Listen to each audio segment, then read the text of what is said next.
A lot of this isn't going to make sense to you, and I'm sorry about that. I'm just going to start at the beginning, with the house.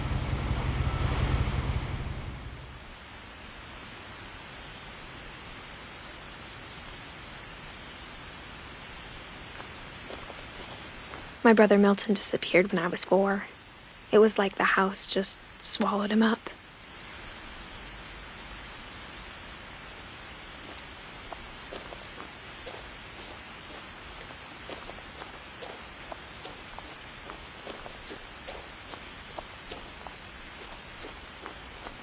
I lived here until I was 11, but I wasn't allowed inside half the rooms.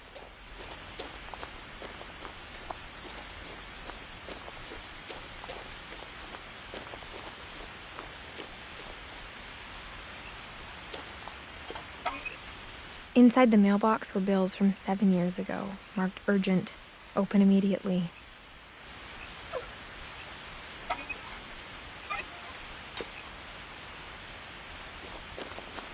I hadn't been back since my brother Lewis's funeral.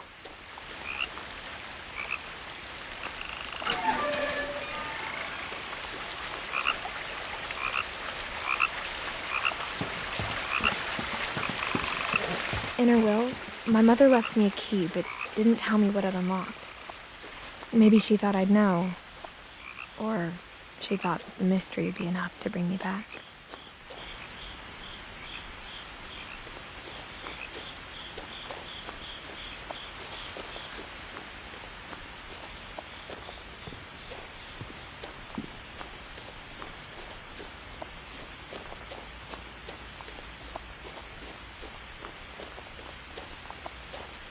No one had driven this way in a long time, but I saw a few hoof prints.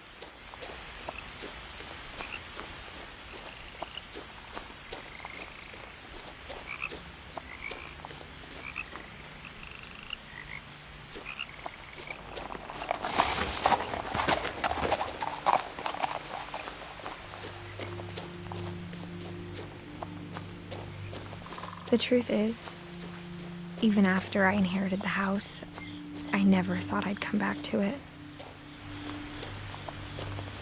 But now I had questions about my family that only the house knew the answers to.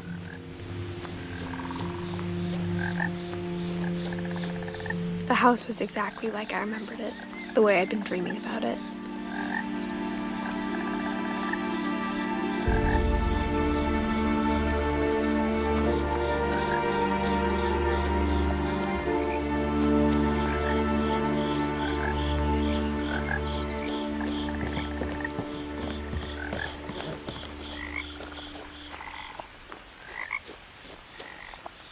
As a child, the house made me uncomfortable in a way I couldn't put into words. Now, as a 17-year-old, I knew exactly what those words were. I was afraid of the house.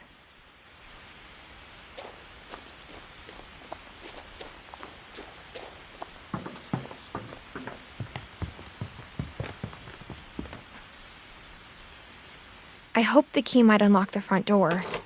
It didn't.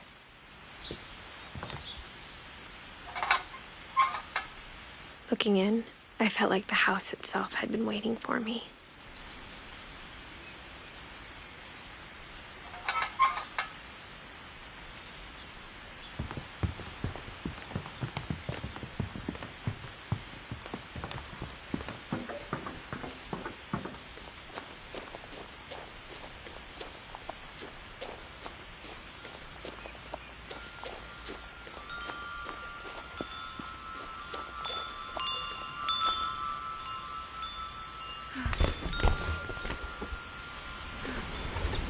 Crawling through the doggy door used to be a lot easier when I was 11.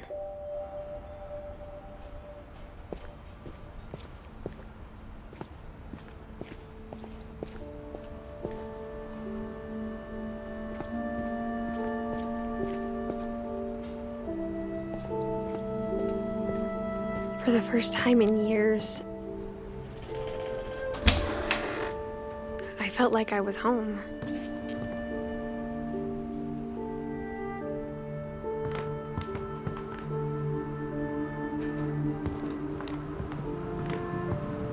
But instead of a family, there were just memories of one. Like how only one restaurant would deliver to our house, so we had Chinese a lot.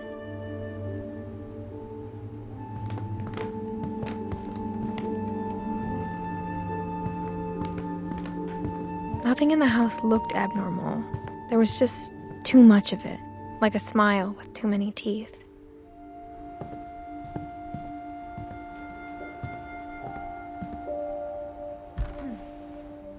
Edie told me once that every Finch who ever lived is buried somewhere in the library.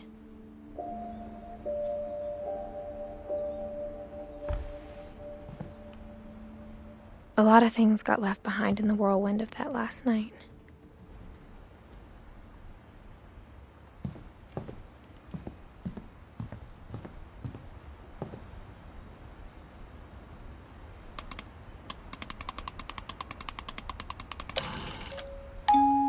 Great-Grandpa Sven built a music box for Barbara, along with the rest of the house.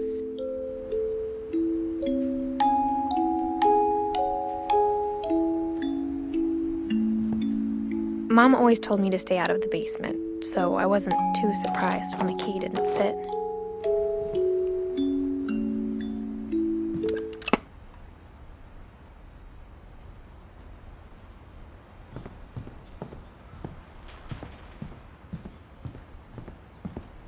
Even the fireplace had a story. Edie told me the bricks came from the original house, after it sank.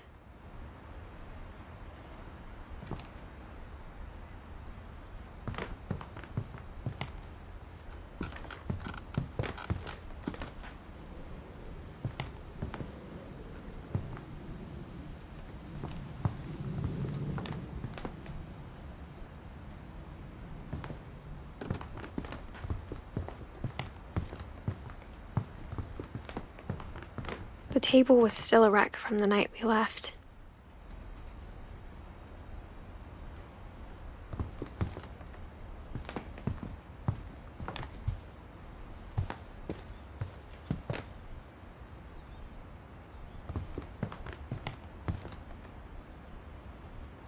It was like a bomb had gone off, killing everyone but sparing the furniture. My mom was the only one of us who could imagine Great-Grandma Edie living in a nursing home.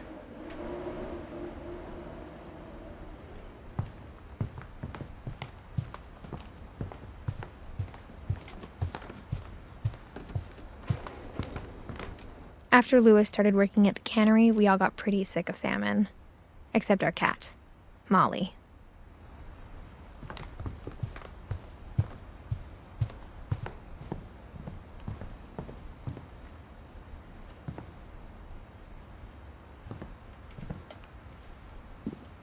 After Milton disappeared, Mom sealed up all the bedrooms.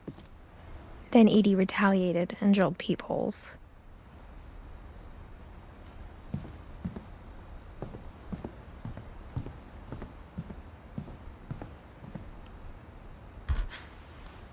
Barbara was a child star for 2 years, until America grew out of it.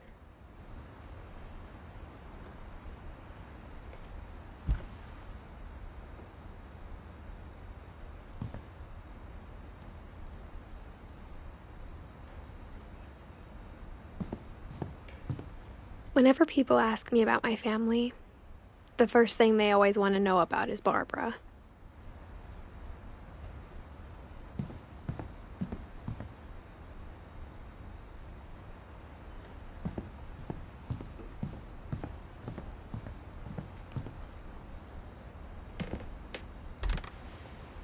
My Grandpa Sam spent 7 years sharing a room with his dead brother, Calvin.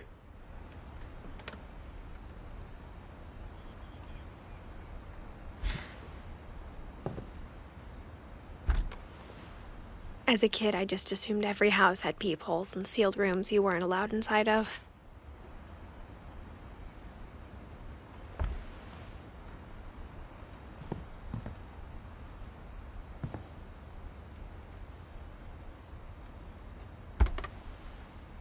The last time I was in Edith Sr.'s room, I was 10 and she was painting my portrait.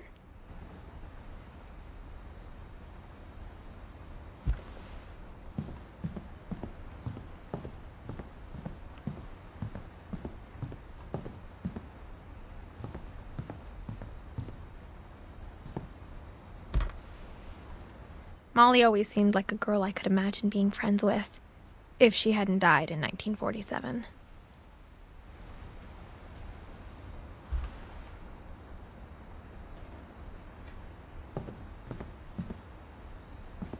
I spent a lot of time playing in Great Uncle Walter's room.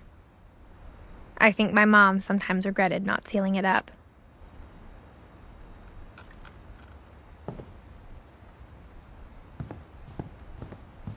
Lewis told me there were secret passages, but I never believed him.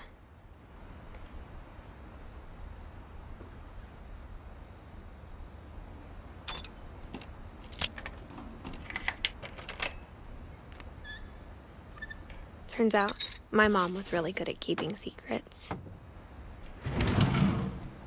Now it was time to find out what my mom had been afraid of.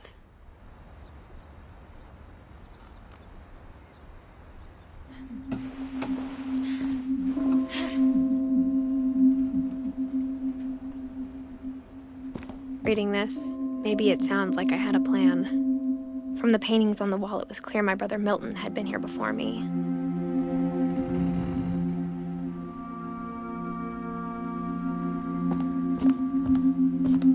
But I had no idea what was behind that door.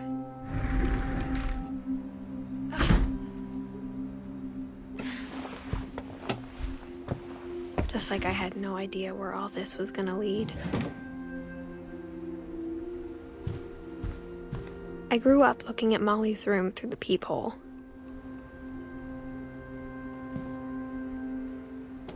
Molly's gerbil had a tiny bedroom with its own even tinier gerbil cage. Being inside for the first time, I felt like I'd stepped behind a painting.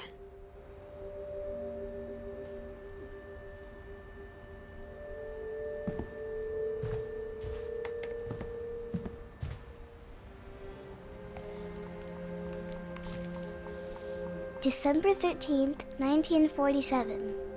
Dear Diary, I'll be gone soon, but I wanted to tell somebody about what's gonna happen. It started when Mom sent me to bed without dinner. I woke up and I was starving, so I looked around for something to eat.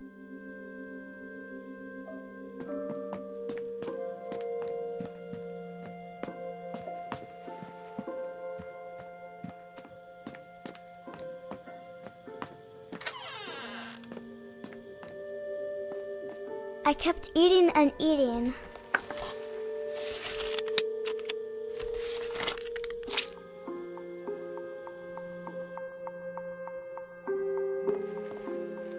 I ate a lot of things that night.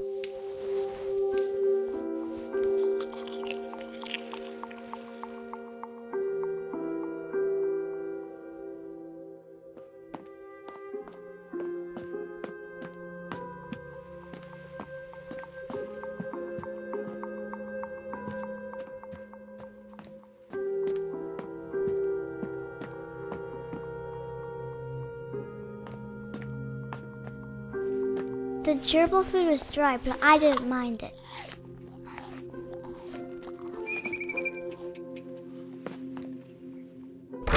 Mom, can I come out now? Sweetheart, it's late. Go to sleep.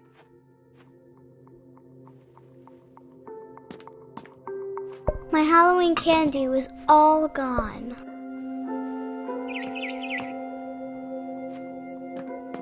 Then I heard chirping outside my window. It was a barn swallow going back to her nest. I reached out for her.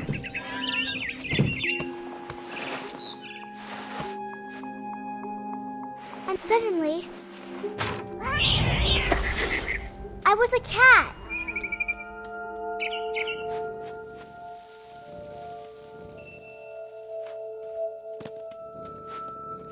I tried to be quiet, but the bird was really scared.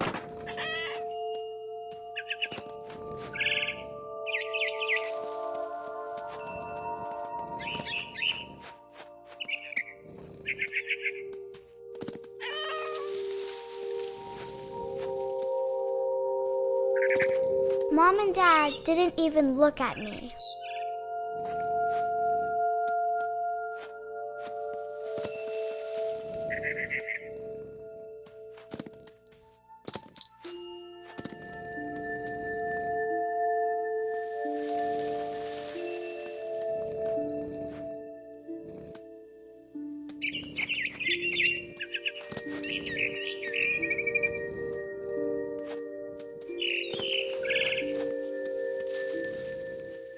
I jumped and I almost got her.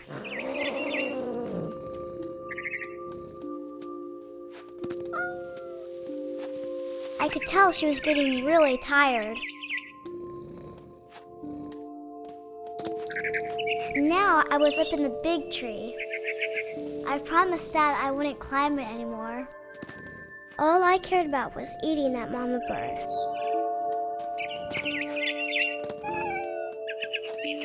I gobbled her up. And suddenly, I was an owl. First, all I heard was the wind. Then I heard little teeth nibbling in the grass.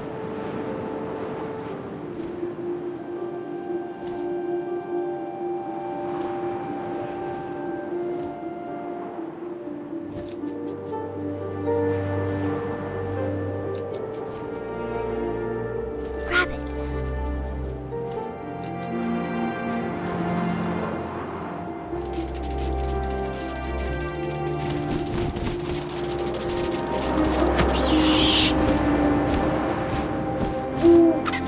I imagined his face looking up and seeing mine through my talons. I swallowed him up, and I didn't chew one bit. Then I flew off to find something bigger.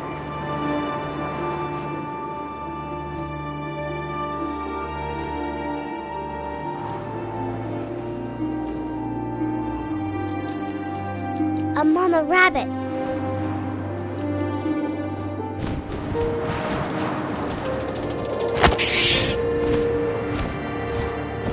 She was almost too big to carry. I started choking, but I couldn't stop eating. And suddenly, I was a shark.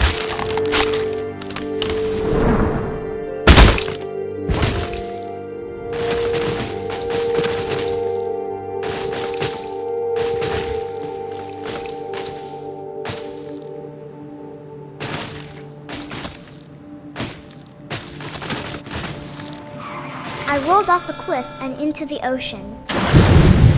Now, I was hungrier than ever.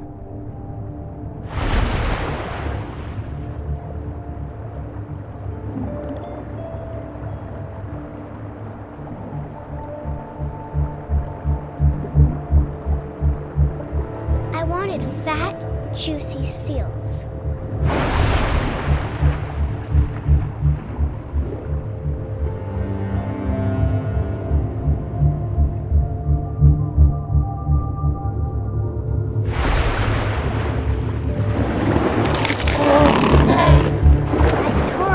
Flipper, and it tasted really good.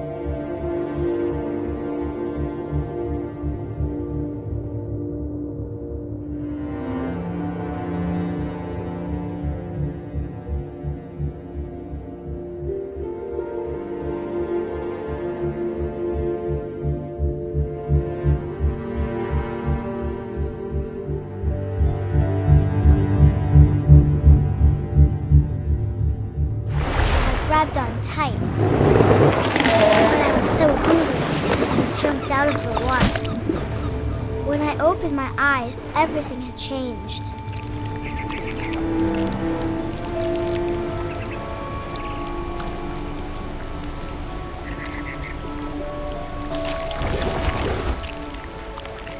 Now I was a monster, and I smelled people everywhere.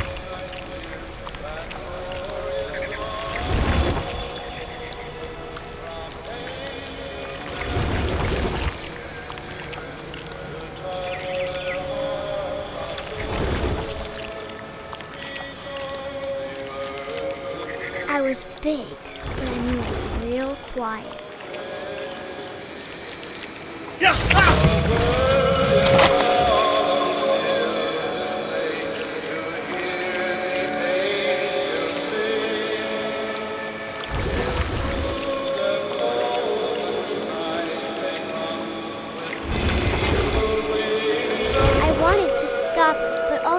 I didn't.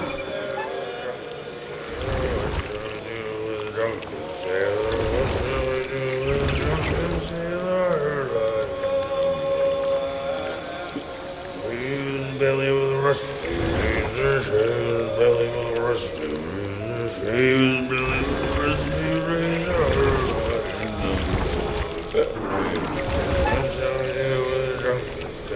After the last passenger, I was still hungry. And across the water, I smelled something new. Something I had to have, so I swam towards it.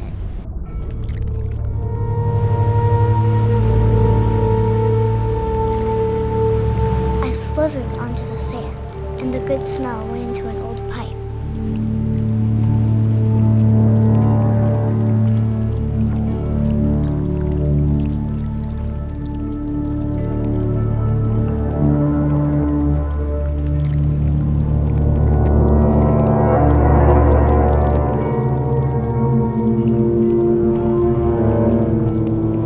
I got closer and closer.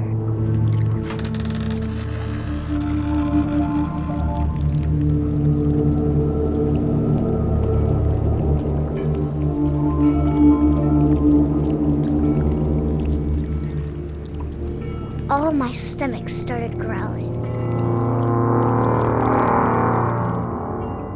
And suddenly, I was me again. I held my breath for a long time, but I couldn't hear anything. I think it's waiting for me to fall asleep. But it's not going to wait much longer. It needs to feed, and we both know I will be delicious.